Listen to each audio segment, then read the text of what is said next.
Italy is on total lockdown after coronavirus containment measures originally announced for the northern region were extended across the entire country. It is the most restrictive action to stop the spread of the virus taken outside of mainland China. So Charlie D'Agata is in Rome right now. You know, China, it's an authoritarian regime. If they tell you stay home, you're on lockdown, people do it. It's a little tougher in Italy, though. What's it like on the ground?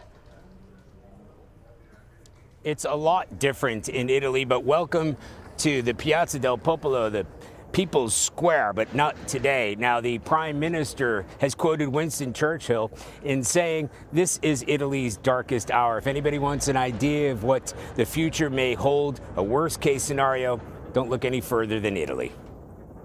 It was the news a nation already on its knees was dreading, but as the crisis deepened, it felt inevitable. The announcement triggered a rash of panic buying here in Rome as shoppers in masks swarmed supermarkets in fear of a countrywide lockdown. In a national address, Prime Minister Giuseppe Conte spelled it out in the starkest terms. We have run out of time, he said. We're having a growth in infection and deaths. The whole of Italy will become a protected zone. In essence, a quarantine of the entire country of 60 million people until next month. Here's what life under lockdown means. Travel across Italy severely restricted. All public gatherings of any kind strictly forbidden. Employees should work from home or prove to police why they're not. Restaurants and shops will shut their doors after dusk. The extension of the shutdown of schools and universities across the country. Violators risk up to 3 months in jail or fines of $225.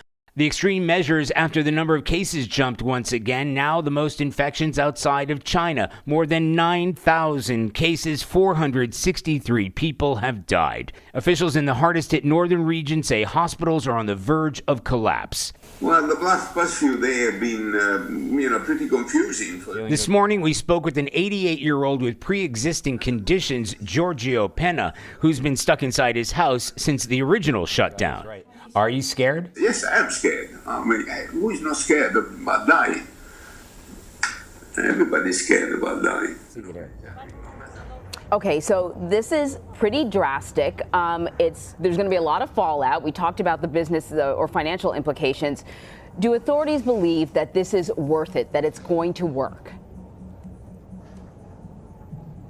Well, I think the authorities, especially the Prime Minister, they may be looking at numbers that we're not even aware of. But yes, I mean, the projections are there. And this is the reason they've enacted these, not what might be considered, which are extreme measures. Certainly every Italian that we've been speaking to says, yeah, they weren't expecting this, although they were dreading it.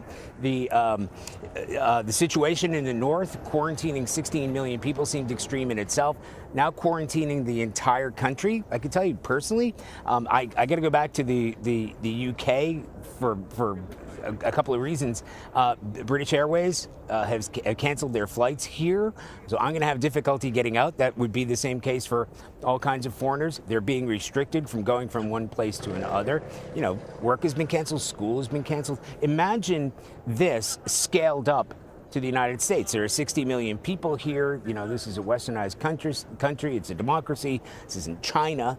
And they're dealing with this. So these absolutely are extreme measures. And they are decisions that would not have been taken lightly. I mean, Milan especially, you know, the financial capital of the north, shutting down that area, the industrial region of the north, shutting down Venice, now shutting down the rest of the country. Yeah, of course it's extreme. And why? Because they're dealing with numbers that they can't control. They're just trying to cut down the spread of this.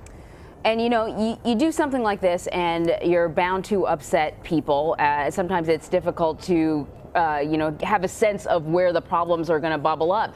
But we're learning now about an Italian prison that basically erupted over coronavirus restrictions, protests outside of a prison in Rome.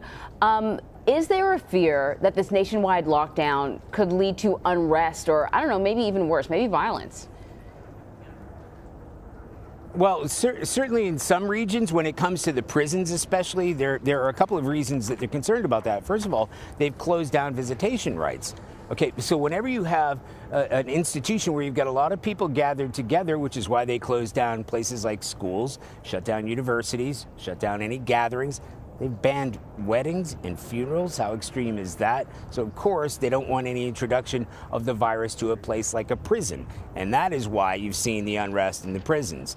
In addition to that, there are concerns within institutions like prisons where they're saying, well, wait a minute, how are we going to be protected from this? So over general terms, general society, you know, they're not going to be revolting, and not for long. They're not angry about this. I think Italians are very sanguine about the situation. I think they're looking at what's going on here, and the priority is let's stop the spread of this by any means necessary. A lot of people are asking, why has Italy been so hit hard, so has borne the brunt of this outside of China?